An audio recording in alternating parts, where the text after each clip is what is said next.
Bolsonaro, você, se eleito for, qual será a primeira medida adotada no governo? Você tem uma série de medidas para tomar, né? Eu digo não é nem fazer, é começar desfazendo um montão de coisa errada que ao longo dos últimos 20 anos colocaram no Brasil. A primeira medida é você nomear um ministério que você conheça e o povo também conheça e que seja técnico e não político. E aí você falava sobre essa questão de toma lá da cá, né? Esse período eleitoral que acontece muito, né? De oferecer cargos públicos para se ganhar uma eleição. Não é ganhar eleição, né? O que o pessoal chama de governabilidade, na verdade, é o toma lá da cá. Se loteia, no caso o governo federal, muitas vezes estados e municípios, em troca de votos no parlamento. Isso que está errado, isso que tem levado à ineficiência do Estado e esse mar de corrupção que temos pela frente hoje em dia. E você terá um tempo curto na televisão para poder expor. Você é o único pré-candidato oficial hoje no país.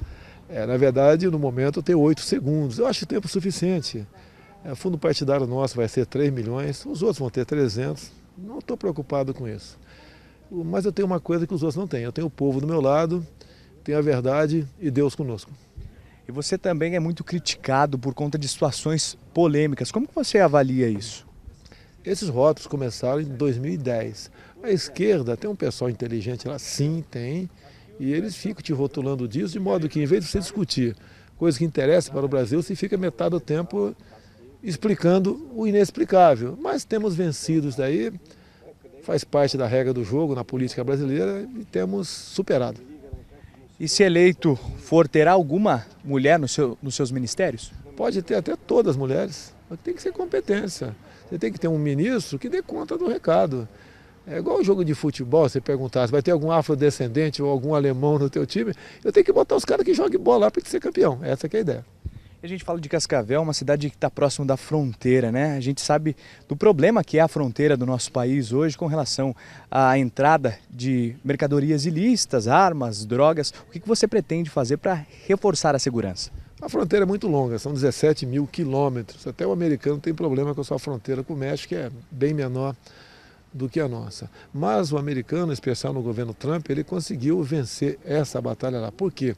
Lá os seus policiais de fronteira, como são chamados, são mais fortes do que o outro lado. O que é ser mais forte? Não é apenas material, equipamento, seja lá o que for. É principalmente a retaguarda jurídica. O policial em operação, ele responde, mas não tem punição. Se não for assim, você não tem como sonhar em vencer a entrada de ilícitos no Brasil. E você, se tratando de segurança, foi militar e tem conhecimento de causa sobre isso? Eu fiquei 17 anos no Exército. Logicamente que a segurança pública é diferente. Nós somos treinados para eliminar o inimigo e atirar sempre para frente, não interessa o que vai acontecer. Essa é a nossa formação. Agora, o policial nosso, eu falo pelo Rio de Janeiro, eu duvido que no mundo tenha um policial mais valente, mais corajoso do que este policial lá. Mas ele é abandonado pela sociedade.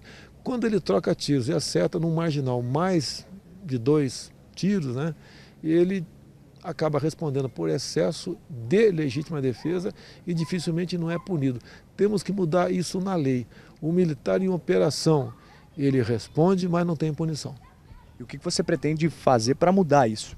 Você tem que mexer no Código Penal. Até você. Você não pode dizer que você pode exercer hoje em dia a tua legítima defesa. Você viu o cunhado da Ana Hickman. Ele evitou que uma tragédia acontecesse dentro de um hotel, que é uma área particular, né? Estava lá a própria Ana Hickman, e acabou acertando 3 tiros da arma do próprio invasor, no marginal. O MP de Minas Gerais simplesmente colocou no banco dos réus, ou seja, ele pode pegar de 12 a 30 anos de cadeia. Agora, mudando um pouco de assunto, como você avalia a situação econômica do país? É a pior possível, né? Os problemas não são quase impossíveis de solucionar. Nós temos uma dívida interna chegando a casa dos 3,5 trilhões. O pessoal reclama da carga tributária. Metade da carga tributária nossa vai para pagar juros ou rolagem de dívida. O que eu conversei com o professor Paulo Guedes, economista, e ele que tem que dar conta desse recado, que não sou eu, sou capitão do Exército, né? Ele vai mexer com a economia. Uma das coisas que eu falei para ele, concorda comigo, já tinha isso na cabeça, é você desburocratizar, é você tirar menos regulamentações aqui no Brasil, é você não atrapalhar a vida de quem quer produzir, é você tipificar como terrorismo os atos do MST e fazer com que a classe que empreende, que produz, trabalhe, né, mais, se for o caso, tenha uma boa produtividade, continue pagando seus impostos e entre mais recursos no caixa, para você poder diminuir essa dívida que nós temos. E falando em recursos, para poder governar precisa ter recursos, né? Então quando a gente fala dessa situação do país hoje, fica difícil assumir o comando e fazer com poucos recursos. Olha, eu lembro de um tio meu que casou-se, né, quando era garoto, com uma viúva com 7 filhos. É a situação semelhante do Brasil que ia assumi-lo a partir de 2019. Né? Nós terminamos esse ano pagando tudo que tínhamos que pagar de forma obrigatória e assim mesmo acumulamos uma dívida em torno de 180 bilhões. Esse quadro não será diferente no final desse ano. É triste essa situação, mas o que nós jogamos também? Não apenas a questão econômica, que tem sua importância, sim. É questão de valores. Hoje em dia o jovem, em grande parte, é formado como militante de esquerda, não tem qualquer qualificação, não respeita o próximo. Uma molecada está sendo criada sem freios. É um absurdo da lei das palmadas. O pai, se porventura for obrigado ao tapa no bumbum do filho, ele sofre uma sanção junto ao Conselho Tutelar. Não se fala mais em Deus quase no Brasil. Família passou a inexistir. Qualquer ajuntamento de 2 seres vivos passou a ser família. Nós temos que jogar nisso, valorizar, resgatar esses valores.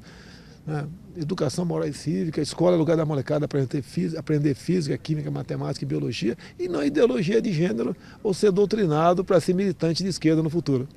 O senhor pretende valorizar a educação e a saúde do Brasil? Com um bom currículo, né? Eu estou com 62 anos, o meu currículo escolar, naquele tempo era escola pública, quase inexistia escola privada. Era uma vergonha quem fosse para a escola privada. Então você valorizando o professor, resgatando o direito dele exercer sua autoridade em sala de aula, mexendo no currículo escolar, sim, tá? Você tem como sonhar com dias melhores para o Brasil, mas isso leva uma geração para você atingir seu objetivo. E para o agronegócio, o que você pretende fazer? É um dos poucos setores da sociedade que está dando certo, né? Que está aqui dando lucro para nós aqui no Brasil. O governo, há pouco, ele tem influência sim, junto a alguns do Supremo Tribunal Federal, e mudou o entendimento do Fundo Rural. Então, com a dívida, um espeto enorme pendurado em cima deles. Se mexe agora no Senado querendo fazer com que os commodities, que é isso que vocês produzem aqui, ao exportar você não paga ICMS. Estão pensando em cobrar ICMS. Tem problemas aqui de invasão de terra. O proprietário rural não tem como defender a sua propriedade privada, que numa democracia, se ela é de verdade, a propriedade privada é sagrada. Temos que dar meios dessas pessoas se defender, jurídicos e materiais. Como? Dando armamento para se defender. Invadiu a tua casa, teu apartamento ou tua fazenda, o tratamento tem que ser o mesmo, tem que ser repelido. Se o cara resolver morrer, é problema dele. E qual que é o seu recado para os eleitores, agora chamando para essas eleições de 2018, um ano muito importante? Nenhum, porque eu estaria em curso em crime eleitoral. Eu não posso falar em a questão de voto, né? Eu peço que os eleitores do Brasil faça o que for possível para que o voto impresso, como é lei de minha autoria, né, sancionada em 2015, seja realmente aplicada por ocasiões das eleições do corrente ano. Caso contrário, nós podemos ter um risco, né, de o sistema ali na fraude, que eu desconfio sim, eleger o futuro presidente.